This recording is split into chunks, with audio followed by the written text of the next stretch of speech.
16वां अध्याय है हमारा टैलेंटेड चाइल्ड अर्थात गॉड गिफ्टेड चिल्ड्रन, क्रिएटिव बच्चे, सृजनात्मक बच्चे, रचनात्मक बच्चे और specially abled children, specially abled learner माने विशिष्ट आवश्यकता वाले विद्यार्थी। और इनकी आवश्यकता, इनकी जरूरतों का समावेशी कक्षा में रखना है सम्मान, तभी तो सारे बच्चों को पढ़ा पाएंगे। कोई दिव्यांग बच्चा है, कोई प्रतिभाशाली बच्चा है। अच्छा, जानते हैं एक कमी क्या है? ये जो प्रतिभाशाली बच्चे हैं ना, रचनात्मक बच्चे, इनकी आवश्यकता को चुनौती नहीं मिल पाती, क्योंकि सारे बच्चे क्वेश्चन बनाने में टाइम ले लेते हैं। ये बच्चे बोर्ड पर शिक्षक बना रहे हैं हिसाब, जी a+b² थीटा, हाँ इतना उत्तर होगा। सर पिता की उम्र जो है ना 50 वर्ष निकल जाएगी। सर क्वेश्चन लिख ही रहे हैं, बच्चा बना के तैयार है। अब खाली समय में बच्चा क्या करेगा? बैठ के बेंच थपथपाएगा, रस्सी गतिविधि करेगा।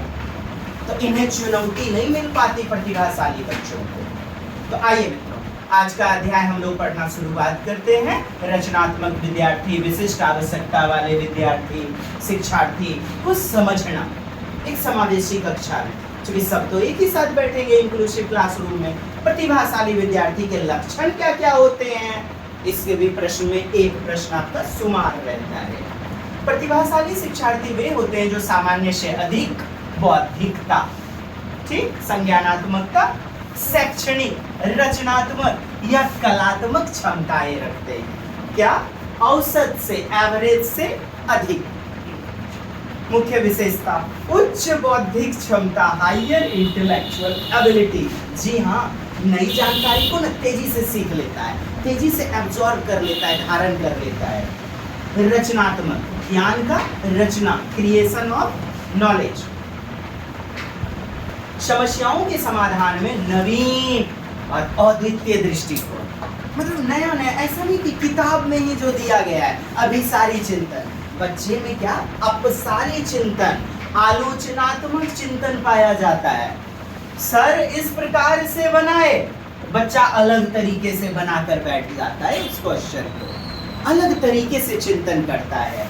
अर्थात विविध सोच होती है, विविध चिंतन का स्तर पाया जाता है। देख रहे हैं आप? Innovation, innovative ideas, unique approach to a problem solving. स्वतंत्र अधिगम, बच्चे में क्या पाया जाता है? स्वायत्तता। शिक्षक ने या किताबों में जैसा दिया गया वैसा कट कॉपी पेस्ट नहीं, रटंत विद्या नहीं, स्वयं से अध्ययन करने में रुचि लेता है, खुद से। तो ये सभी क्या पढ़ रहे हैं आप? विशेषता गॉड गिफ्टेड चिल्ड्रन की, तार्किक और विश्लेषणात्मक कौशल। विश्लेषणात्मक कौशल का मतलब ये होता है एनालिसिस करना, गुण अवगुण को जानना, अर्थात विवेचनात्मक चिंतन, जटिल से जटिल अवधारणा को भी आसानी से समझने का कौशल। इसके बाद बताऊंगा क्वेश्चन कैसे पूछे गए हैं। विशेषज्ञता का प्रदर्शन, अर्थात उत्कृष्ट प्रदर्शन। रचनात्मक शिक्षार्थी देखेंगे। चलिए प्रतिभाशाली विद्यार्थी देखिए। क्या? प्रतिभाशाली विद्यार्थी भी क्या हो सकते हैं? असफल, फेल हो सकते हैं। अर्थात संवेग हावी होगा इन प्रतिभाशाली विद्यार्थी में भी। डर, परीक्षा में असफलता का भाव प्रतिभाशाली कॉन्सेप्ट में भी पाया जाएगा।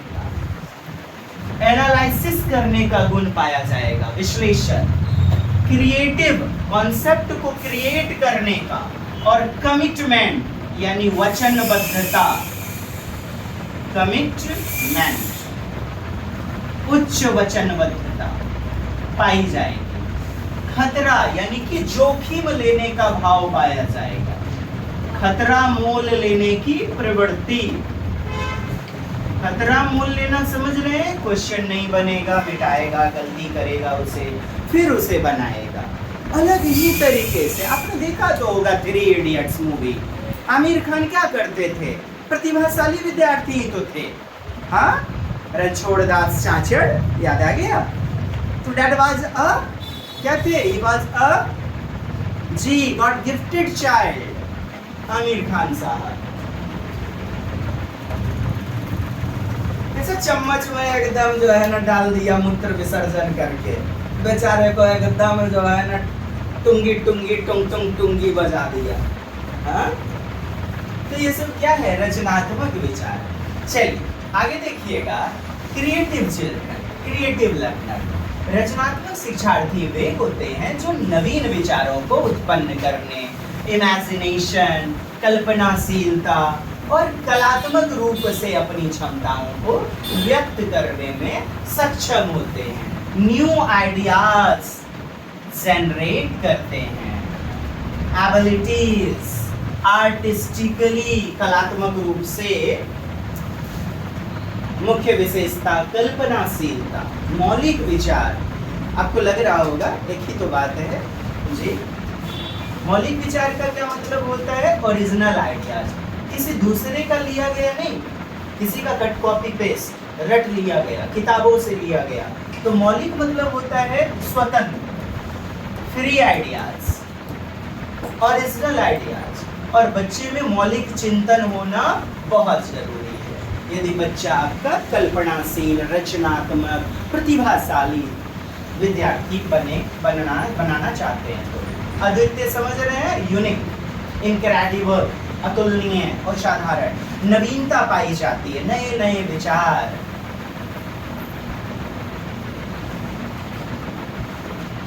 इनोवेशन, इनोवेटिव आइडियाज, परंपरागत ढंग से सोचने वाला नहीं कि जिस तरीके से एकदम सूत्र चले आ रहे हैं, कुछ अलग ही वो अपना जो है ना प्रस्तुत कर देते हैं, कुछ अलग तूफानी हो जाए। इनोवेटिव आइडियाज, आत्म अभिव्यक्ति, सेल्फ एक्सप्रेशन, कला, लेखन, संगीत के माध्यम से विचारों की अभिव्यक्ति।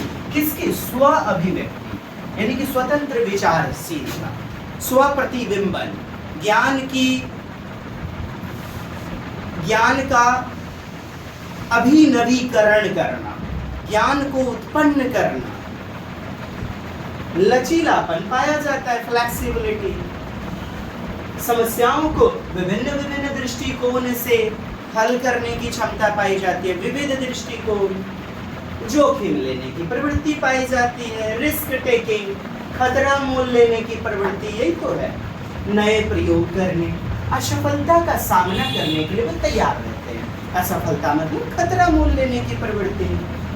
विशिष्ट आवश्यकता वाले विद्यार्थी, देखिएगा, specially abled learner.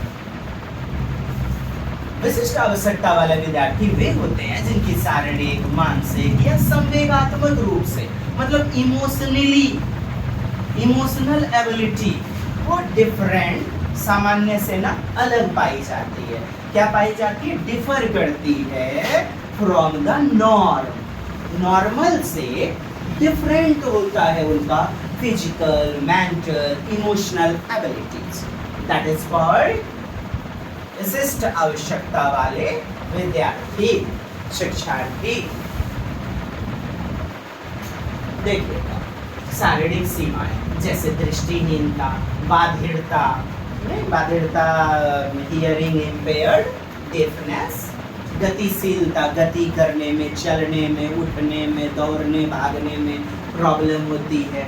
Locomotor disability, locomotor यानी कि मोबिलिटी करने में, मोबाइल करने में, गतिशीलता, गति समन्वय में अक्षमता, याद रखें इन नामों को। मानसिक अक्षमता पाई जा सकती है, बौद्धिक विकास ना दूसरे की तुलना में देरी से या सीखने में कठिनाई पाई जाएगी। संवेगात्मक चुनौती, उन्हें खुद पर नियंत्रण नहीं कर पाएंगे, क्रोध बहुत ज्यादा, डर बहुत ज्यादा या कम, प्रेम उमड़ा, हंसी आई तो रोक नहीं पाएगा, भले क्लास चल रहा है या ट्रेन पे 10 लोग बैठे हैं।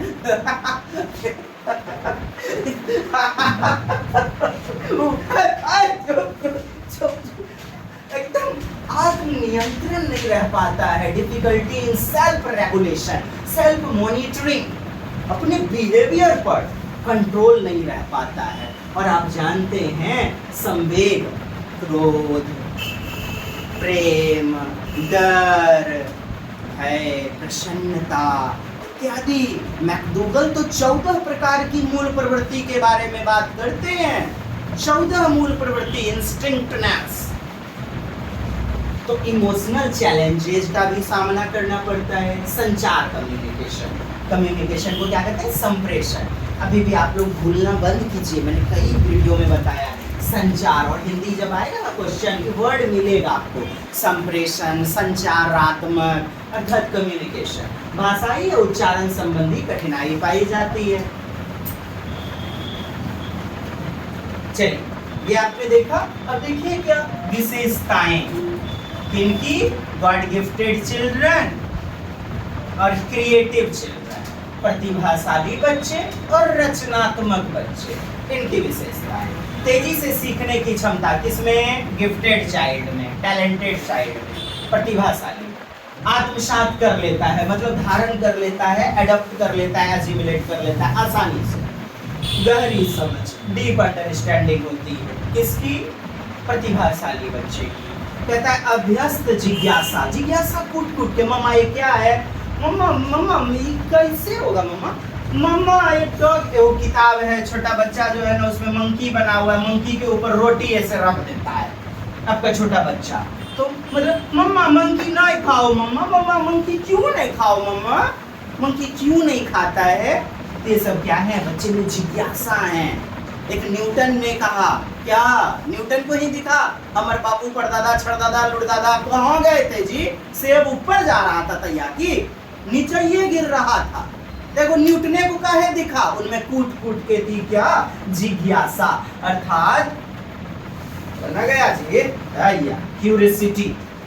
ठीक, नए नए सवाल पूछना, मौलिक चिंतन पर आधार पर उत्तर खोजना, खोजी, अन्वेषण जी।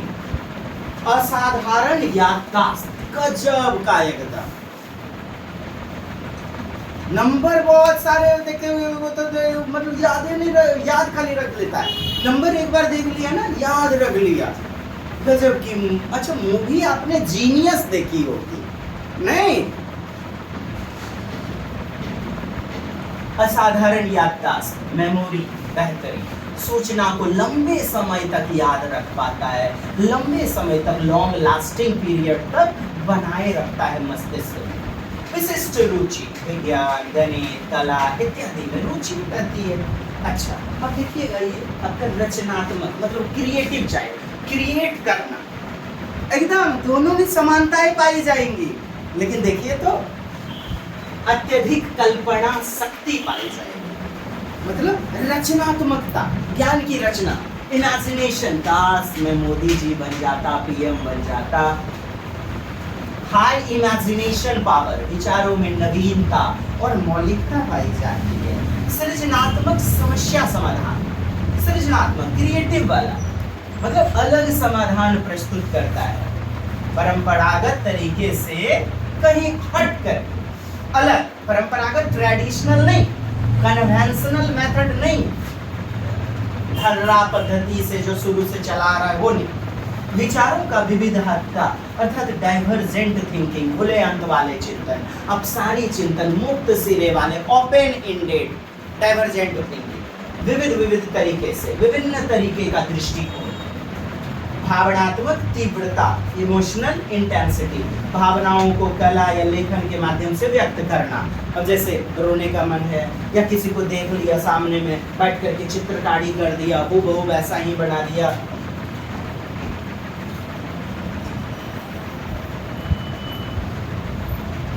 चलिए आगे देखते हैं। पारंपरिक कक्षा में प्रतिभाशाली शिक्षा। अच्छा, आप लोगों को क्या लगा दोनों में से दोनों बंदर को लड़ाएंगे? लड़ा के कुछ ही निकलेगा। हाँ, सेम छे।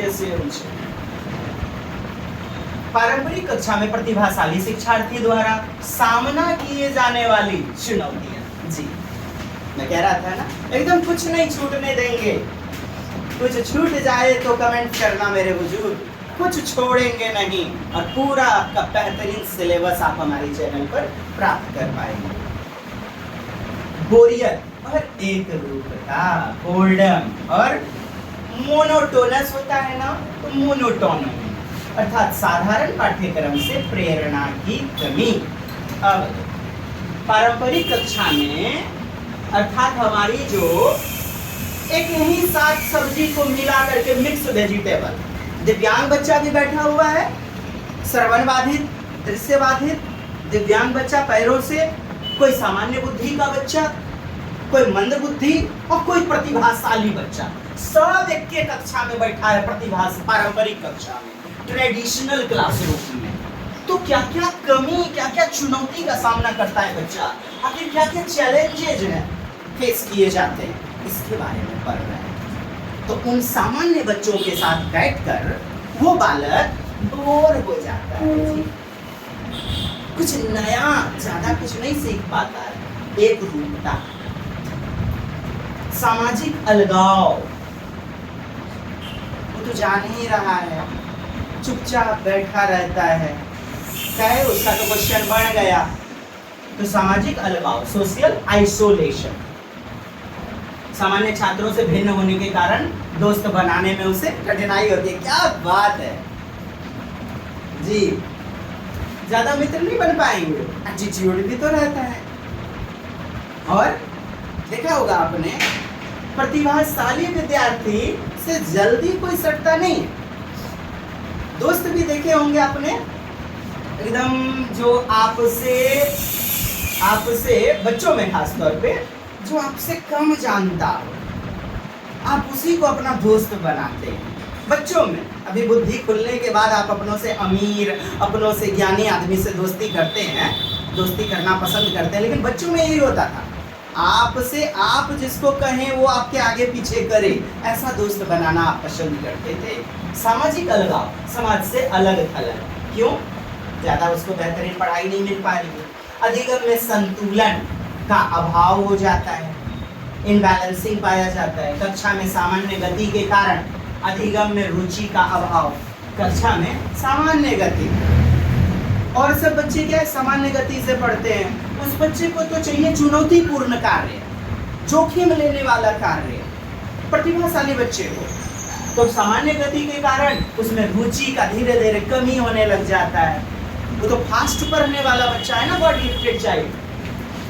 आत्मसंदेह, सेल्फ डाउट, खुद पर भी तब फिर डाउट होने लग जाता है, आत्मसंदेह, यार मुझे में तो कुछ कमी नहीं है, अपनी क्षमताओं के प्रति अनिश्चितता पाई जाती है। समूह गतिविधि में भागीदारी, सामान्य छात्रों से उच्च बौद्धिक स्तर के कारण सहयोग करने में दूसरे बच्चे ही उससे सटना नहीं चाहते ज्यादा, प्रतिभाशाली बच्चे से। तो सामान्य छात्रों से उच्च बौद्धिक स्तर होने के कारण किसका? उस प्रतिभाशाली विद्यार्थी का सहयोग करने में कठिनाई हो जाती है। कुछ प्रश्नों को देखिए, प्रतिभाशाली विद्यार्थी की प्रमुख विशेषता क्या होती है? उच्च बौद्धिक क्षमता होती है, सामाजिक जुड़ाव, विशेषता पूछा जा रहा है, ये सब क्या है? कमी है। तो हमारा 1 नंबर उत्तर हो जाएगा। 1 नंबर, रचनात्मक क्रिएटिव शिक्षार्थी के व्यवहार में कौन सा गुण प्रमुख रूप से होता है? तो आप देख रहे हैं मौलिक चिंतन, मौलिक विचार, मतलब ओरिजिनल आइडिया, किसमें? रचनात्मक, क्योंकि नाम में ही छिपा हुआ है ज्ञान का रचना करना, कुछ तूफानी करना, कुछ नया हो जाए। पाठ पुर्जा पड़ा हुआ है उसके गैरेज में, टूटा फूटा हुआ मोटरसाइकिल, उसको साइकिल वगैरह पुरनका वाला, उसमें बैटरी उटरी जोड़ करके बिना तेल से चलने वाला बैटरी चार्जेबल साइकिल बना लेता है। कई सारे आपने फेसबुक पर देखे होंगे उदाहरण। इस बच्चे ने ये कुछ मौलिकता, मौलिक चिंतन, नवाचार का प्रयोग करना, अर्थात कुछ नया निर्माण कर देना। रचनात्मकता, शिक्षार्थी के व्यवहार में कौन सा गुण? तो आप कहेंगे कि नवीन समस्या समाधान करने वाला सॉल्यूशन पाया जाता है। विशिष्ट आवश्यकता वाले विद्यार्थी के प्रति शिक्षक का दृष्टिकोण कैसा होना चाहिए? तो शिक्षक का दृष्टिकोण कैसा होना चाहिए? सहानुभूतिपूर्ण और सहायक। अच्छा, सहानुभूति नहीं, ये समानुभूति, ठीक है, समानुभूति, एम्पैथेटिक। सिंपैथी, सहानुभूति, वो गलत होगा। तो बच्चा टिफिन लेके नहीं आया, मास्टर जी अपना टिफिन दे देंगे, कल 50 बच्चे टिफिन नहीं लाना बंद कर देंगे। हाँ, समान अनुभूति, समानुभूति, एम्पैथी खोजना, एम्पैथी। और सपोर्टिव तो आप जान रहे हैं, सहायक। प्रतिभाशाली विद्यार्थी में कौन सा व्यवहार अधिक प्रचलित होता है? समस्या समाधान में रचनात्मकता, क्रिएटिविटी। लगातार पढ़ाई में असमर्थता गलत, परीक्षा आधारित कम सामाजिक वर्ग। आपका 1 नंबर क्या हो जाएगा? Best answer. What should a teacher do to encourage the idea of a creative learner in the classroom? तो रचनात्मक विद्यार्थी के विचार को प्रोत्साहित करने के लिए आपने देखा ना, खुले अंत वाले, अपसारी चिंतन, ओपन एंडेड। ठीक है साहब?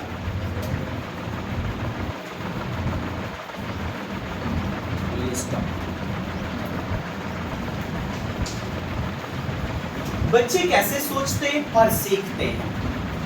How children think and learn. School में सफलता प्राप्त करने में वे कैसे और क्यों असफल होते हैं? आइए अध्यापक महोदय, अध्यापिका महोदया, इन बच्चों के मस्तिष्क के चिंतन के आधारशिला में प्रवेश करते हैं। बच्चों में संज्ञानात्मक विकास और सोचने के तरीके देखे होंगे। बच्चा नाव बनाता है, गिरगिट का पूंछ काट देगा, चींटी को मसल देगा, पैर से दबा देगा।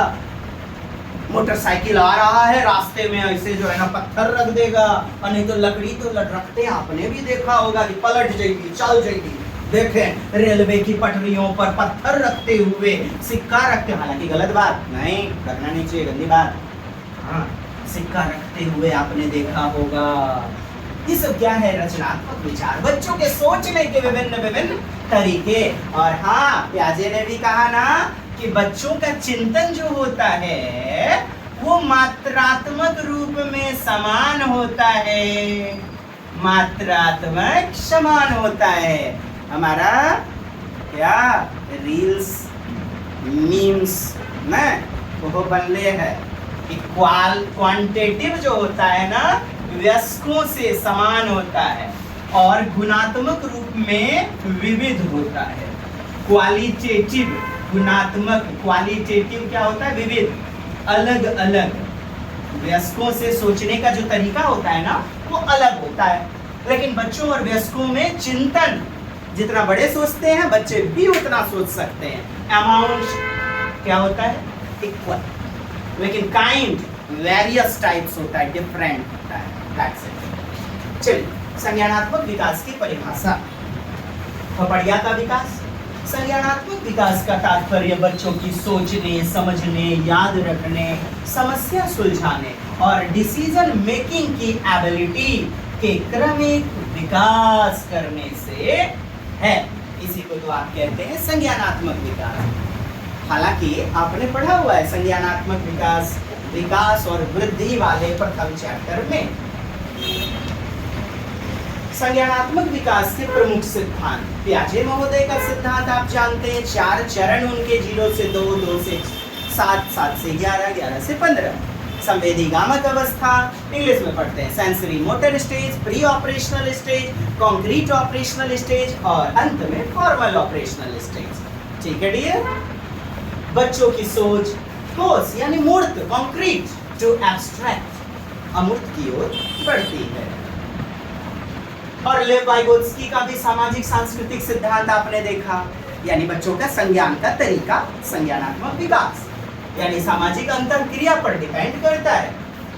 क्षेत्रीय विकास, जोन ऑफ प्रॉक्सिमल डेवलपमेंट, समीपस्थ विकास का क्षेत्र, माइनस जेडिपिटी और सहायक शिक्षण, स्कैफोल्डिंग, इन सब के बारे में हमने 4थे अध्याय में विस्तृत जानकारी प्रदान की हुई है। स्कैफोल्डिंग, ढांचा निर्माण, बच्चों के चिंतन के तरीके, पैटर्न, ठोस और मूर्त सोच। ठोस मतलब समझ रहे हैं, कॉन्क्रीट, जिसे छुआ जा सकता है, देखा जा सकता है, जैसे मम्मा जी की रोटी गोल, दादी जी का चश्मा गोल, ये सारी वस्तुएं मूर्त हैं। अर्थात जब भी बच्चों को आप पढ़ा रहे वृत्त, तो आप इन वस्तुओं का सहारा ले सकते हैं, क्योंकि ये मूर्त हैं, ठोस हैं, स्थूल हैं, कॉन्क्रीट हैं, साकार और वृत्त का क्षेत्रफल पाई आर स्क्वायर, ये अमूर्त हैं, निराकार हैं, एब्स्ट्रैक्ट, सूक्ष्म। प्रारंभिक अवस्था में बच्चे ठोस यानी प्रत्यक्ष अनुभव पर ध्यान केंद्रित करते हुए संज्ञान का विकास करते हैं, चिंतन करते हैं। जैसे अगर मैं एक खिलौना गिराऊंगा तो आवाज आएगी, ऐसा संज्ञान का विकास करना। देख करके वस्तुओं के आधार पर, प्रत्यक्ष अनुभव के आधार पर, अर्थात डायरेक्ट एक्सपीरियंस। मूर्त परिचालन सोच, concrete operational thinking, concrete operational thinking. बच्चे वस्तुओं और घटनाओं के बीच संबंध बनाने में सक्षम होते हैं। मूर्त परिचालन सोच, चिंतन। वस्तु क्या है साहब? मूर्त वस्तु हो गया ना, घटनाओं के बीच जिसे प्रत्यक्ष अवलोकन किया ना, तो इसके आधार पर बच्चे वस्तुओं के साथ किसी कॉन्सेप्ट को, किसी अवधारणा को जोड़कर ज्ञान का निर्माण कर लेते हैं, संबंध बनाने में सक्षम हो पाते हैं। उदाहरण के लिए अगर एक गिलास से दूसरे में पानी डालूं तो पानी की मात्रा समान रहेगी, क्योंकि एक गिलास से दूसरे बर्तन में डाला तो मात्रा तो समान रहेगी।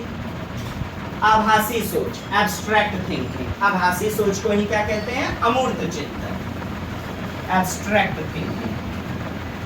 आप पढ़ क्या रहे हैं? बच्चों में ज्ञान का निर्माण, बच्चे कैसे सोचते हैं, कैसे सीखते हैं? तो मूर्त वस्तुओं के आधार पर, अमूर्त के आधार पर भी। किशोरावस्था जब आ जाती है, अमूर्त अवधारणाओं और विचारों पर विचार कर सकते हैं बच्चे, क्योंकि उम्र बड़ी हो गई है, 12 से 18 वर्ष। स्वतंत्रता का अर्थ है, अब क्या स्वतंत्रता कोई वस्तु है क्या? फ्रीडम कोई वस्तु नहीं है, एब्स्ट्रैक्ट थिंकिंग, एब्स्ट्रैक्ट, अमूर्त। स्वतंत्रता, गुलामी, ये सब शब्द क्या है? अमूर्त चिंतनीय। तर्क वितर्क और आलोचनात्मक चिंतन कहाँ? किशोरावस्था में विकसित हो जाते हैं। लॉजिकल एंड क्रिटिकल थिंकिंग, बच्चे जटिल समस्याओं को हल करने और निर्णय लेने में सक्षम होते हैं। किशोरावस्था में जटिल समस्याओं को ग्रहण कर सकते हैं, निर्णय ले सकते हैं, डिसीजन मेकिंग कर सकते हैं। उदाहरण के लिए गणित की समस्याओं का हल निकालने के लिए बच्चे थेल्स प्रमेय का प्रयोग करना या अन्य त्रिकोणमिति का प्रयोग करना या अपने तरीके से हल करना, तो इन सभी के माध्यम से बच्चे में संज्ञान का, कॉग्निशन का विकास होता है। अधिगम के प्रति संरचनावादी दृष्टिकोण। संरचनावादी मतलब ज्ञान का कंस्ट्रक्शन, कंस्ट्रक्शन ऑफ नॉलेज। निर्माण, निर्माणात्मक उपागम, संरचनात्मक उपागम, ज्ञान की रचना करने वाला। बच्चे पेज को फाड़ लिए, जहाज का निर्माण कर लिए, बॉल बना लिए। बच्चे ने कटोरा बनाया और कटोरे में पानी डाल करके गर्म करने लगा गैस पर या मोमबत्ती पर। क्या है साहब? ज्ञान का कंस्ट्रक्टिविस्ट अप्रोच, संरचनावादी दृष्टिकोण। संरचनावादी दृष्टिकोण की परिभाषा क्या है? संरचनावाद, रचनावाद, कंस्ट्रक्टिविज्म का तात्पर्य। वो प्रश्न आएंगे, 2-3 को प्रश्न तो मिलते ही मिलते हैं इस शब्द से। कंस्ट्रक्टिविज्म ढूंढिएगा, प्याजे, वाइगोत्स्की, कोहलबर्ग। कंस्ट्रक्टिविज्म का तात्पर्य, अभिप्राय उस शिक्षण दृष्टिकोण से है जिसमें बच्चे अपने अनुभव, स्व अध्याय और प्री नॉलेज, पूर्व ज्ञान के आधार पर न्यू नॉलेज का निर्माण करते हैं, कंस्ट्रक्शन करते हैं न्यू नॉलेज का, ज्ञान का निर्माण प्री नॉलेज के आधार पर। यही तो है संरचनावाद, कंस्ट्रक्टिविज्म, रचनावाद। और इसके लिए प्रमुख सिद्धांत देखिए, सक्रिय अधिगम, एक्टिव लर्निंग। प्रश्न के उत्तर में यूं ही थोड़ा दिया जाता है सक्रिय अधिगम, एक्टिव लर्निंग, क्योंकि उसमें पाया जाता है क्या? स्वयं खोजबीन करने वाला, एक्सप्लोरिंग आइडियाज, विज्ञान प्रयोगशाला में खुद एक्सपेरिमेंट करना, खोजी उपागम, समस्या आधारित उपागम अर्थात समस्या आधारित, समस्या समाधान कौशल, प्रॉब्लम सॉल्विंग बेस्ड लर्निंग, वास्तविक जीवन की समस्याओं को हल करके सीखना। उदाहरण के लिए सामुदायिक समस्या पर परियोजना कार्य, प्रोजेक्ट वर्क, किस पर? समुदाय की समस्या, इंदिरा आवास फंड, जल जनित रोग इत्यादि। ये सब क्या सामूहिक कार्य हैं और इससे बच्चों में समस्या समाधान कौशल का विकास होता है और ज्ञान की इस प्रकार बच्चे में रचना होती है। Importance of prior knowledge, pre knowledge, पूर्व ज्ञान समझ का महत्व। बिल्कुल साहब, नया कुछ पढ़ रहे हैं, नया हिसाब बना रहे हैं, जैसे एक बच्चे को आपने दे दिया बनाने के लिए ये रिमाइंडिंग वाला, अब बच्चा इससे कैरी लेगा तो ये हिसाब तब तक नहीं बना पाएगा जब तक वो बिना पैसा वाला हिसाब यानी पूर्व ज्ञान पुराने तथ्य से जोड़ेगा नहीं अपने कॉन्सेप्ट को। नहीं तो अपन बोले है, कुछ बोले है जी, understanding a new math formula by checking it to an old one, अर्थात पूर्व ज्ञान से जोड़ेगा नहीं तब तक संभव नहीं है। आइए अगला टर्म है अधिगम को प्रभावित करने वाले आखिर फैक्टर कौन कौन है।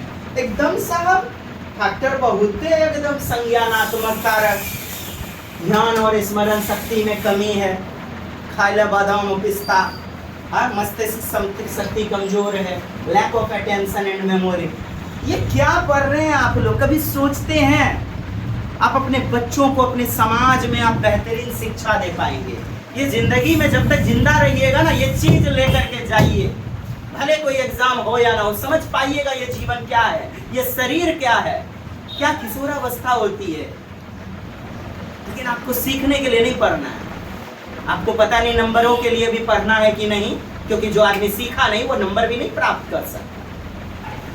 समझिए क्या चीज है कि संज्ञान हमारा हमको प्रभावित करता है, हमारा भावनाएं हमें प्रभावित करेगा, आप कंट्रोल नहीं कर पाएंगे अपने आप को। कभी कभी ऐसा मन करेगा सुसाइड कर लें, उम्र जैसे जैसे बढ़ेगी एकदम सबके जीवन में ये मोड़ आता है जी, यकीन मानिए ना, सबके जीवन में मोड़ आता है। थोड़ी सी तकलीफ, और तकलीफ नहीं भी होगी, गरीबी भी नहीं होगी ना, कोई एक दो बात बोल दिया बस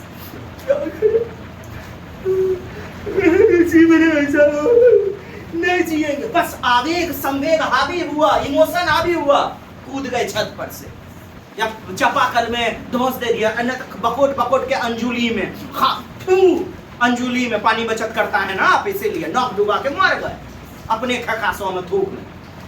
हाँ चापाकल चुल्लू भर पानी में मरने की जरूरत नहीं, वो सब है, वही तो आप पढ़ रहे हैं। ये कारक है फैक्टर, आपके लर्निंग को प्रभाव में डालेंगे जी। वासनाएं तृष्णाएं क्या है जी? भावनात्मक क्षणभंगुरता, वासना तृष्णा, चाहे वो प्रेम प्रसंग या सेक्सुअलिटी हो या अन्य कोई अभद्र व्यवहार हो।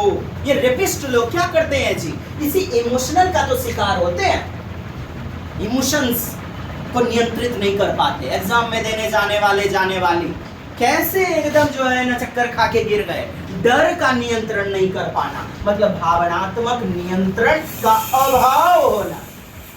समझिए ना क्या है सीडी, क्या है पेडागॉजी। जब तक रहोगे ना तब तक जीवन भर काम देगा, आप दूसरों के मस्तिष्क को पढ़ पाओगे, समझ पाओगे। संज्ञानात्मक कारक, ध्यान और स्मरण शक्ति में कमी। ठीक, संज्ञानात्मक कारक, समस्या समाधान में भी कठिनाई, मतलब संज्ञान में, कॉग्निशन में कमी पाई जा रही है। खोपड़िया नोए मजबूत है जी ढेर को। आत्मसम्मान में कमी, तनाव, डिप्रेशन, मानसिक दबाव, ये सब भी आपको पढ़ने नहीं देता है।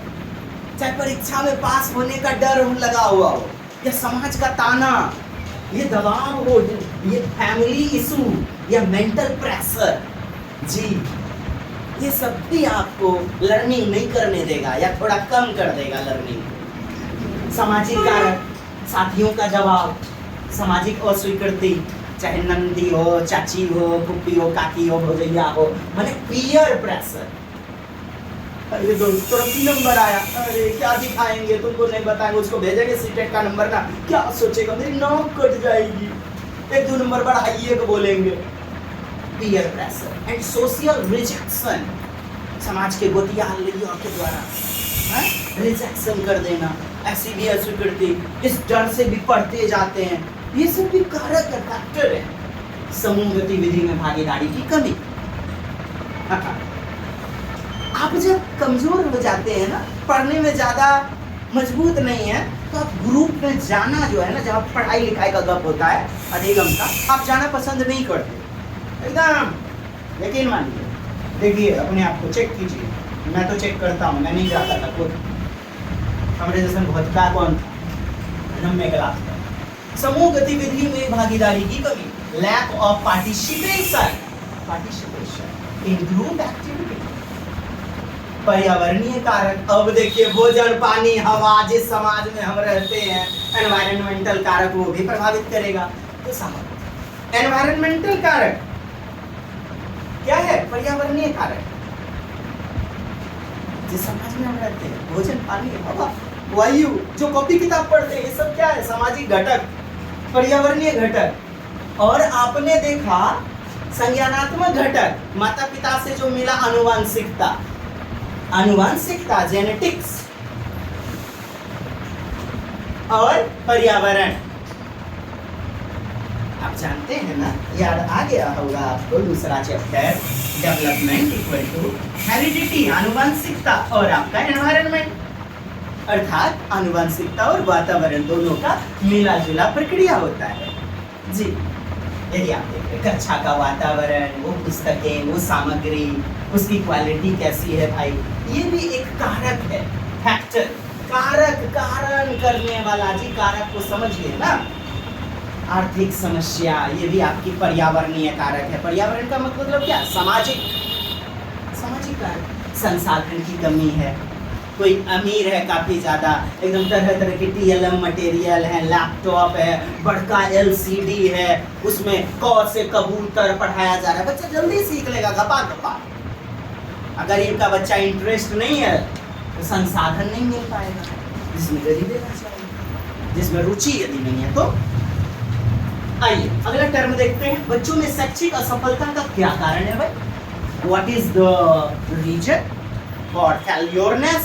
फेल्योर होने का, सीखने की अक्षमता, जैसे dyslexia, ADHD, attention deficit hyper active disorder, dysgraphia, dyspraxia, autism, भावनात्मक समस्याएं, तनाव आ गया, मम्मी पापा ने डांट दिया, किसी भाई ने, प्रेम प्रसंग से नाता टूट गया, अवसाद आ गया। क्या आ गया? अवसाद मतलब डिप्रेशन।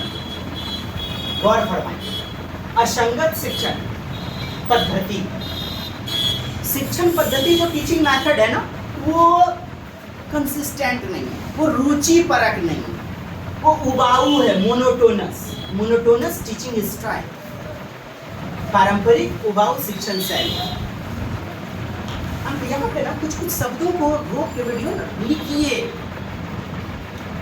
शिक्षण शैली का उबाऊ होना, अपने शब्दों का भी प्रयोग कर सकते हैं। वैसे इतना एकदम हुबहू छापते भी जाइएगा ना, एकदम आप खुद जीनियस बनते चले जाएंगे।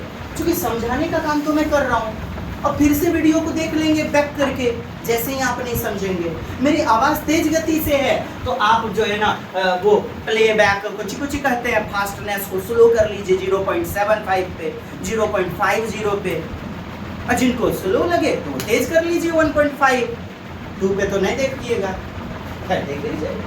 उच्च दबाव के कारण भी बच्चों में असफलता पाई जाती है। हाई प्रेशर, परीक्षा में अच्छे अंक, और देखिएगा आप साहब, एग्जाम का वो महीना भर बचा हुआ रहना, और कैसे संवेग हावी होता है, सर हम क्या करें, सर क्या करें, अच्छे अंक प्राप्त करने का वो दबाव, pressure to score well in exam, वो संवेग, वो बालों का खड़ा हो जाना, वो हृदय गति का तेज से धड़कने लग जाना, ये संवेग नहीं है, क्या है साहब, पैरों के बाल का खड़े हो जाना, रोम रोम का खड़े हो जाना, और एग्जाम के बैठने के टाइम में घुसने के समय वो सिहरन। कभी गौर तो फरमाइए, पेडागोजी है क्या? जीवन ही एक शिक्षण शास्त्र, और मैंने ना किसी शिक्षक महोदय से नहीं प्राप्त किया, ठीक, आपके दुआ और प्रेम के दम पर इस समाज से पेडागोजी को पढ़ा। 2016 में 2 सेट लगाते थे खुद से, DLED और BEd दोनों हमने प्राप्त किया। जी। चलिए बाकी MA इन एजुकेशन,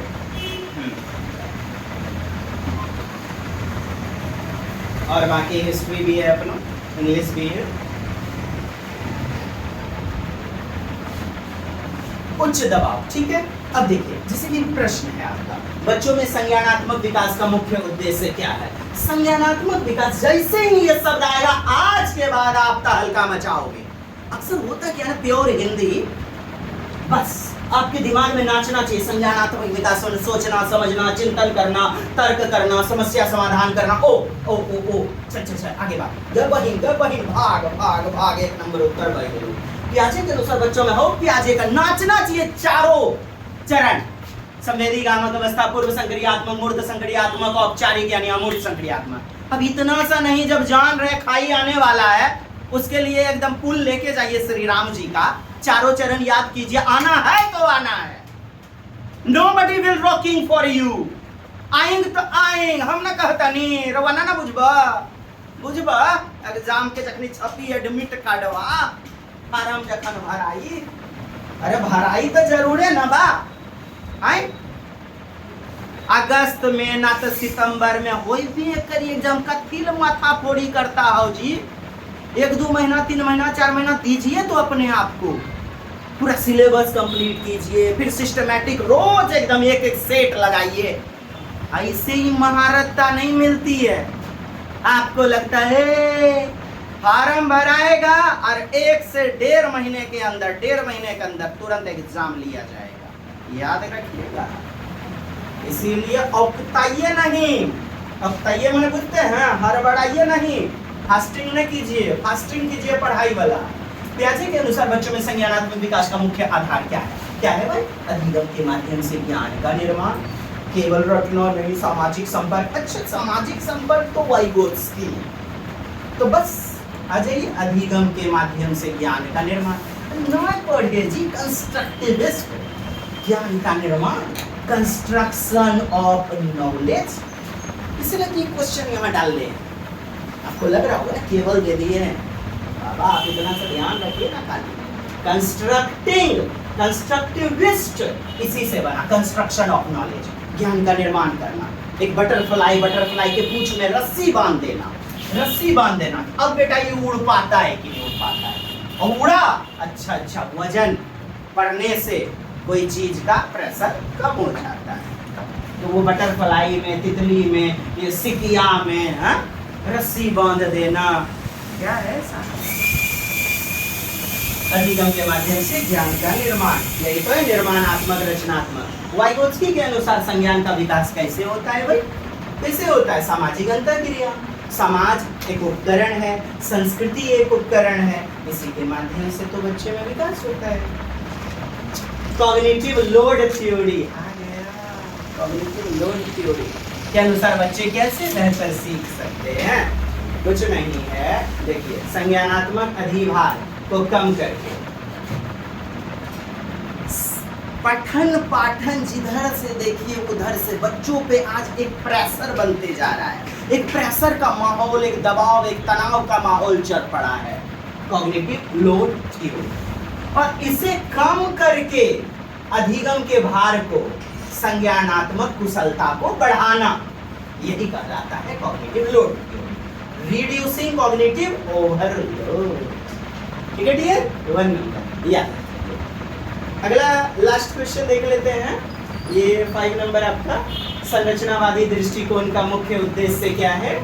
विद्यार्थी को, अच्छा ये पूरी नोट्स आप मंगाना चाहेंगे तो आप कुरियर के द्वारा, डाक के द्वारा मंगा सकते हैं, बाइलिंगुअल।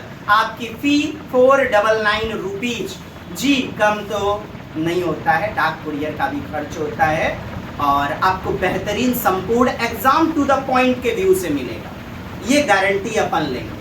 ठीक, 499, जी हाँ, 500 में 1 रुपया कम। हाँ, वैसे खरीद बिक्री के लिए तो रखा नहीं है, वैसे पटना में दिए हुए हैं, जल्दी हमारी पुस्तक प्रकाशित हो जाएगी जी, बुक स्टोर पर आपको प्राप्त हो जाएगी। संरचनावादी दृष्टिकोण, कंस्ट्रक्टिविस्ट अप्रोच का मुख्य उद्देश्य क्या है?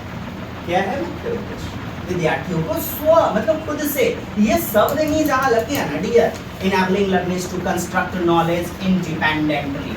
इंडिपेंडेंटली डिपेंडेंट होता है बाबू भरोसे, फौजदारी लड़ना, दोसर कान्हा पे बंदूक, अर्थात क्या होना चाहिए, इंडिपेंडेंटली, जहां लग जाए सेल्फ वर्ड, जहां लग जाए ऑन वर्ड, आपका उत्तर उसको छोड़ के तो होगा ही नहीं कुछ भी, केवल शिक्षक के लिए। अर्थात ये क्या हो गया, डिपेंडेंट के रटने की प्रक्रिया, परीक्षा का दबाव,